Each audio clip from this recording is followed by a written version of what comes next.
So hello guys, welcome in my IT channel and this is Vikas. और हम सीधे आ चुके हैं जुपिटर नोटबुक पे और यहाँ पे हम देखने वाले हैं हमारा आज का topic which is function signature. तो पाइथन में आप जब भी कोई फंक्शन बनाते हो, जैसे मैंने यहाँ पे सिंग के नाम से एक फंक्शन बनाया, तो ऐसा होता है कि जब आप फंक्शन डिफाइन कर रहे होते हो तो उसमें कुछ वेरिएबल्स पास करते हो जिन्हें हम पैरामीटर्स कहते हैं, और उसकी कुछ डेफिनेशन हो सकती है, जैसे रिटर्न स्टेटमेंट से हम लिखते हैं। तो पाइथन में जब आप वेरिएबल या पैरामीटर्स डिक्लेयर करते हैं तो वहां पे आप हर एक वेरिएबल को एक डेटा टाइप डिसाइड करके दे सकते हैं कॉलन के साइन के साथ। जैसे मैंने बोला कि यहाँ पे जो नेम वेरिएबल है वो स्ट्रिंग टाइप का है।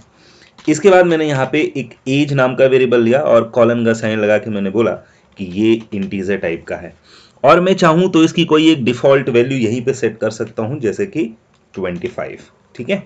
और अगर मुझे नहीं डिसाइड करना, यहाँ पे कोई वैल्यू डिफॉल्ट नहीं देनी है, तो मैं इसको नहीं लिखूंगा।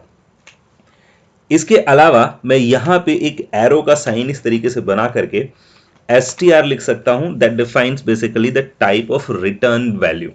ये फंक्शन किस टाइप की वैल्यू रिटर्न करेगा उसके बारे में हिंट देगा। अब लेट्स से मैं यहाँ पे एक वैल्यू रिटर्न करवा रहा हूं, तो मैं एफ स्ट्रिंग यहाँ पे यूज करता हूं। एफ स्ट्रिंग मतलब फॉर्मेटेड स्ट्रिंग, इसके बारे में भी नेक्स्ट वीडियो बनाने वाला हूं।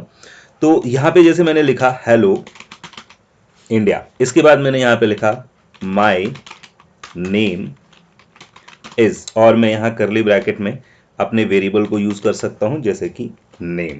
ठीक है। एंड माई, यहाँ पे मैंने लिख दिया एक वेरिएबल का नाम एज इज, और करली ब्रैकेट के अंदर मैंने दूसरा वाला वेरिएबल यूज कर लिया। ठीक है। तो ये बेसिकली मेरे फंक्शन की डेफिनेशन है जिसमें एक स्ट्रिंग रिटर्न कर रहा है। ऑलरेडी मैंने ये डिफाइन किया हुआ है डेफिनेशन में, इस तरीके से मैं फंक्शन बना सकता हूं। ठीक है। अब इसको रन कर देता हूं। नॉर्मली अगर मैं इस फंक्शन को रन करूं, जैसे मैंने इसको ऐसे करके रन किया, तो क्योंकि हमारे फंक्शन में कुछ पैरामीटर्स हैं, तो देखो कह रहा है मिसिंग पोजिशनल आर्गुमेंट। हमने कहा ठीक है, हम यहाँ पे कुछ वेरिएबल्स में वैल्यूज पास कर देते हैं, और यहाँ पे मैंने लेट्स से एज पास कर दिया। तो देखो यहाँ पे वेरिएबल्स में वैल्यू गई है, हमारा फंक्शन जैसे नॉर्मल वर्क करता है वैसे ही कर रहा है। डिफरेंस यहाँ पे क्या आया? यहाँ पे डिफरेंस ये आया कि आपके फंक्शन की रीडेबिलिटी बढ़ गई।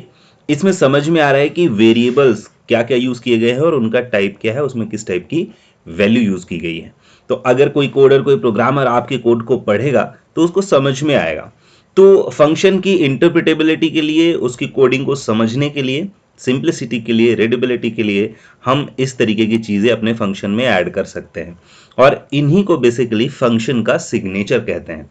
फंक्शन के सिग्नेचर का मतलब होता है फंक्शन का नाम, उसमें जो आपने पैरामीटर्स लिए हैं उनका डेटा टाइप, उसका रिटर्न टाइप, इन्हीं को हम बेसिकली फंक्शन का सिग्नेचर कहते हैं। तो अगर आप किसी फंक्शन का सिग्नेचर चेक करना चाहते हैं तो उसके लिए आप यहां पे लिख सकते हैं इंपोर्ट इंस्पेक्ट नाम का एक मॉड्यूल है। इस मॉड्यूल का यूज करके आप यहां पे सिग्नेचर नाम का एक फंक्शन कॉल कर सकते हो, और इस फंक्शन में आप अपने फंक्शन का नाम पास कर दो और आप इसको रन करोगे तो आपको फंक्शन के सिग्नेचर के बारे में यहाँ पे पता चल जाएगा। ठीक है।